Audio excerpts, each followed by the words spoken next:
आइए आज सीखते हैं अंग्रेजी का एक नया अक्षर, हिंदी ध्वनि व हिंदी शब्दों के साथ। अंग्रेजी वर्णमाला के अक्षरों को समझने की इस सीरीज में पढ़े लिखे होने या नहीं होने का कोई फर्क नहीं पड़ता। अक्षर ही किसी भी भाषा का आधार होते हैं। जैसा कि हम जानते हैं कि अक्षरों से ही भाषा बाल रूप में जन्म लेकर शब्दों और उसके बाद वाक्य के रूप में अपना जीवन आगे बढ़ाती है। किसी भी कारण से यदि आरंभ ही अक्षरों के अत्यधिक ही त्रुटिपूर्ण ज्ञान से हो, तब भाषा को बाल रूप में ही पोलियो हो जाता। आइए आगे बढ़ते हैं, सीखते और समझते हैं आज के अक्षर को। क्यों इसे ऐसे आइए जाने इस अक्षर को और अंग्रेजी की सच्चाई का पता लगाएं। जाने ग्रामीण भारत की शिक्षा एवं भाषा को कमजोर करने में अंग्रेजी का योगदान, विशेषतः ग्रामीण भारत। पहला प्रश्न, क्या आपको सच में पता है यह क्या है? आपका उत्तर होगा यू, अंग्रेजी के एक अक्षर यू का नाम। जबकि दूसरा प्रश्न हमें स्वयं से और भी पूछना चाहिए, जो कि अधिकांशतः हम नहीं पूछते। यही कारण है हम अंग्रेजी के अक्षरों को सही व व्यवहारिक रूप में समझ नहीं पाते। प्रश्न, क्या यह बिल्कुल वैसे ही है जैसे हिंदी के एक अक्षर का नाम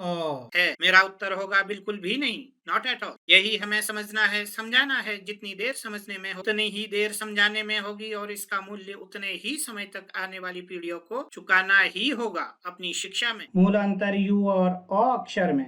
What is the basic difference between you and अ?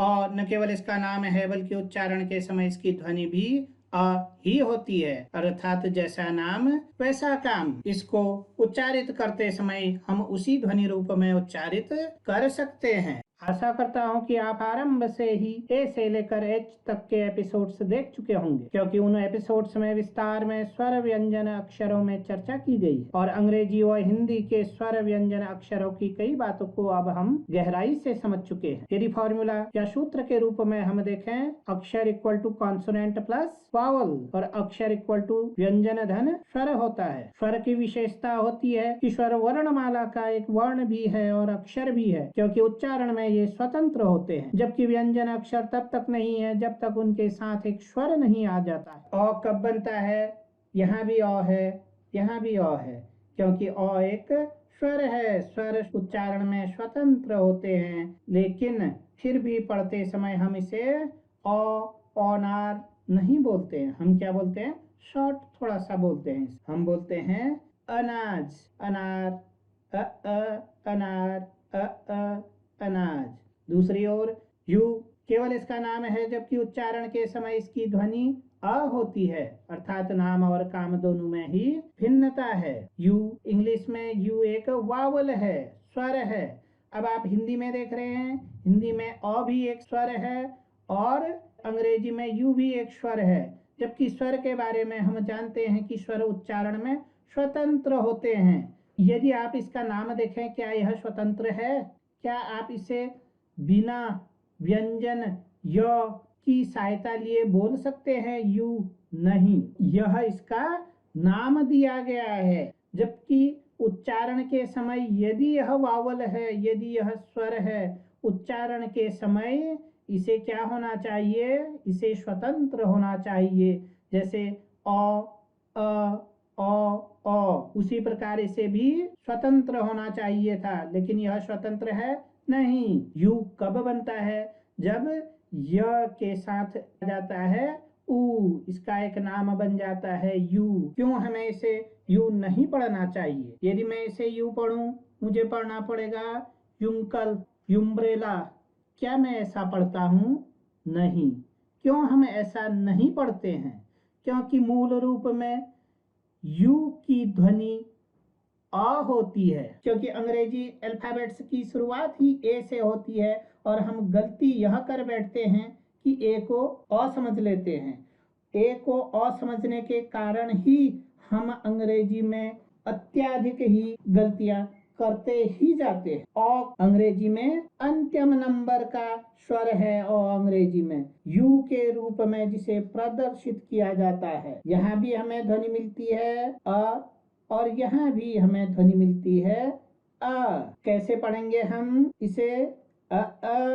अनार, अनाज, अंकल, अम्ब्रेला। सब जगह हमें ध्वनि क्या मिलती है? अ अ अ अ अ अ। अब आपके मन में यह जिज्ञासा उठ रही होगी कि यदि यह अ ध्वनि देता है, तो हम नाम लिखते समय, स्पेलिंग लिखते समय ANANT अनंत लिखते हैं। यह क्यों नहीं लिखते कि UNANT अनंत? क्योंकि अंग्रेज जब भारत में आए, भारतीय महाद्वीप में आए, अपने साथ वह अपनी भाषा लेकर आए कि उन्हें यहाँ राज करना था, तो दोनों भाषाओं को मिक्स मैच करना था। इसलिए उन्होंने क्या सोचा कि पहला इनका भी अ है और हमारा भी ए है, भारतीय लोग ज्यादा कुछ नहीं सोचें इस बारे में, तो उन्होंने क्या किया, इसे ही ए को अ के रूप में प्रयोग करना शुरू किया, जो कि कालांतर में जितने भी हमारे नाम हैं अ वाले ए से ही लिखते हैं। अदरवाइज यदि आप दूसरी तरफ देखेंगे, इंग्लिश स्पीकिंग कंट्रीज हैं, वहां पे अ वाले नाम नहीं दिखेंगे। आपको अंडरसन नहीं दिखेगा, एंडरसन दिखेगा। आपको अदम नहीं दिखेगा, अदम गिलक्रिस्ट नहीं दिखेगा, एडम गिलक्रिस्ट दिखेगा। सही या गलत यह एक रिसर्च का विषय है, लेकिन आज के युग में यदि हम देखें, हिंदी के अक्षरों में अ को प्रदर्शित करने के लिए हम ए का प्रयोग करते हैं। अब वापस आते हैं अपने विषय पर। यहाँ भी और यहाँ भी दोनों ओर हमें ध्वनि मिलती है। अनार, अनाज, अंकल, अम्ब्रेला। ध्वनि हमें मिल रही है यू।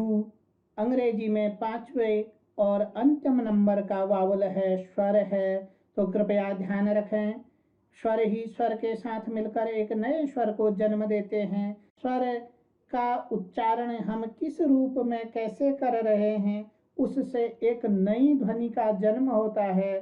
तो कृपया स्वरों की प्रैक्टिस करते रहें। आइए अब हम बढ़ते हैं अपने प्रैक्टिकल सेशन की ओर। अपनी पुस्तक में हमें इन्हें कैसे पढ़ना है और व्यवहार में कैसे लाना है, हिंदी शब्दों की सहायता से हमें अंग्रेजी कैसे सीखनी है, यह जानते हैं। ध्वनि क्या देता है? अ अ कैसे? जैसे अनार, ओनार नहीं बोलते हैं ना हम, अनार, अनार, अंकल, अंडर, अम्ब्रेला, अनाज, अंपायर, अदरक, up, they are going up, earn, uphill, अमरूद, अर्बन। सब जगह हमें क्या मिलता है? साउंड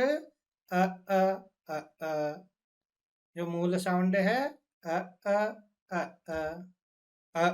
अनार, अंकल, अंडर होता है, अम्ब्रेला, अनाज, अंपायर होता है, अदरक, अप, अर्न होता है, अपहिल, अमरूद, अर्बन होता है। तो ये हमें साउंड देता है अ अ अ अ। ये अंतिम वावुल है।